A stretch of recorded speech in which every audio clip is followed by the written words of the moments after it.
What's up guys, it's Ben Smith here, back with another voiceover workout for you, and today, as you can see, is leg day.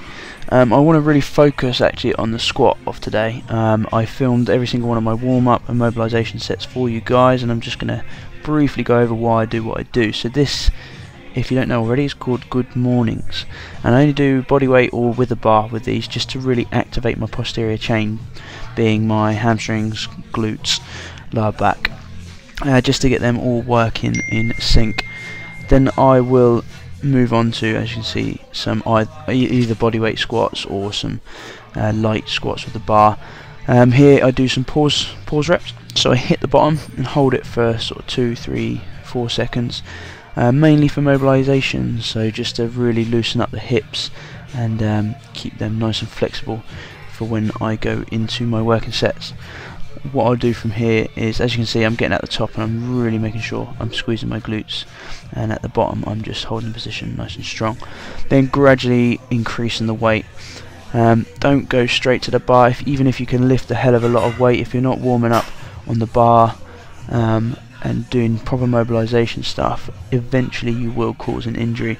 So leave them egos at the door, guys. Get in there, warm up properly, and for a decent period of time. It's such a massive compound exercise, but it's a hell of a lot of stress on your body, and if you want to do it correctly and prevent any injuries from occurring, then you need to make sure that you're fully warmed and mobilized through the movement. So here again, just moving up to 50, still keeping with some pause reps, so just holding it down the bottom for a little while.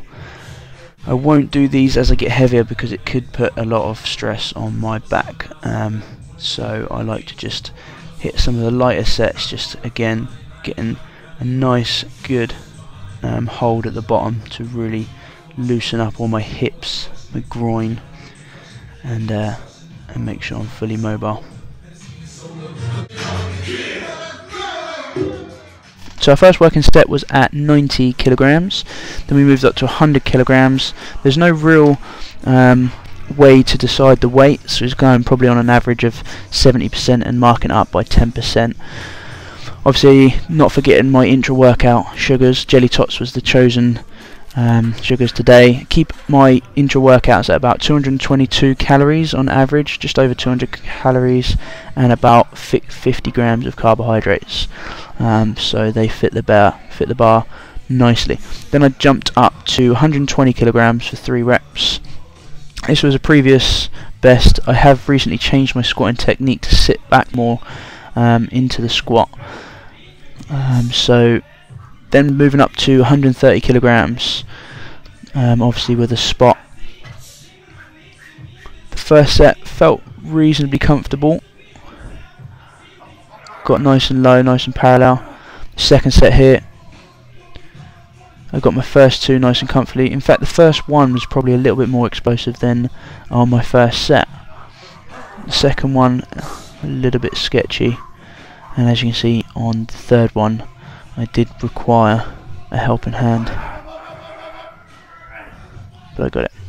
Then we moved into a burn set, so this is a 20 plus rep set, ideally, with 50% or sort of 50% of what your max lift was, around that, for the day. That's kind of my general rule. If I'm hitting strength, I'll still add a volume set on the end of the strength sets at about 50% of what my max lift was during them sets. So obviously 130, should have probably gone maybe 62.5, but just stuck with the 60 kilograms here for 20 plus reps. I started off trying to keep as much tension on the muscle as possible, so you can see that at the beginning I wasn't fully extending. I was keeping my knees slightly soft, but here, just to rest, I had to fully extend, but you do not rack the bar, general rule. Then we moved on to leg press. I believe we've done 5 sets of leg press again. I think 5 sets of 15, or it might be in 4 sets of 15. I'm only showing you one because it gets a bit monotonous watching the same thing over and over again. I focused a lot on the squat, mainly because that's a big compound exercise, and that's one that I feel you guys should do properly. Whereas the leg press, obviously you're in a fixed position and there's not much that can go wrong. I think my only bit of advice would be to watch the knees so that they don't go too far over your toes, especially if you're a beginner lifter. Then we moved on to probably one of my favourite hamstring, bar the stiff leg deads, which is lying down hamstring curls, kind of like an easy barbell curl for your biceps, but for your hamstrings. And I suppose your hamstrings are kind of the bicep of your leg, and I do really feel this one.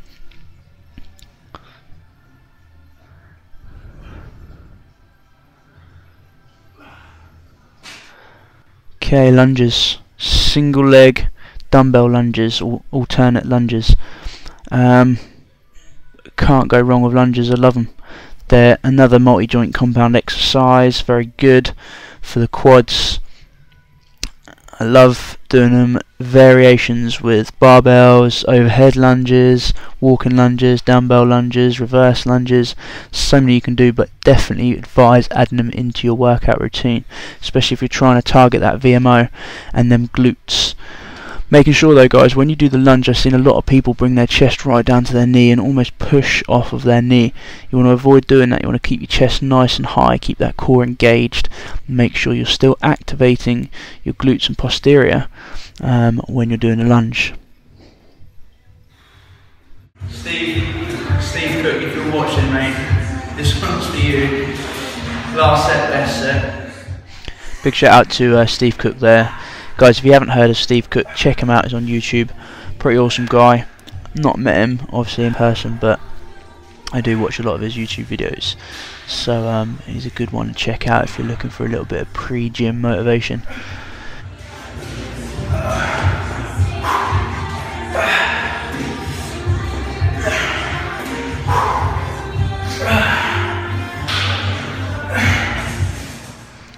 So thanks for watching, guys. Don't forget to check out some of my other videos on my channel. There's some instructional videos as well, which I've done a few years ago, so check them out. Don't forget to hit me up on Twitter at BenSmithFit or on Instagram at BenSmithFit, and my page is just Ben Smith on Facebook. Take it easy, guys. See you next time.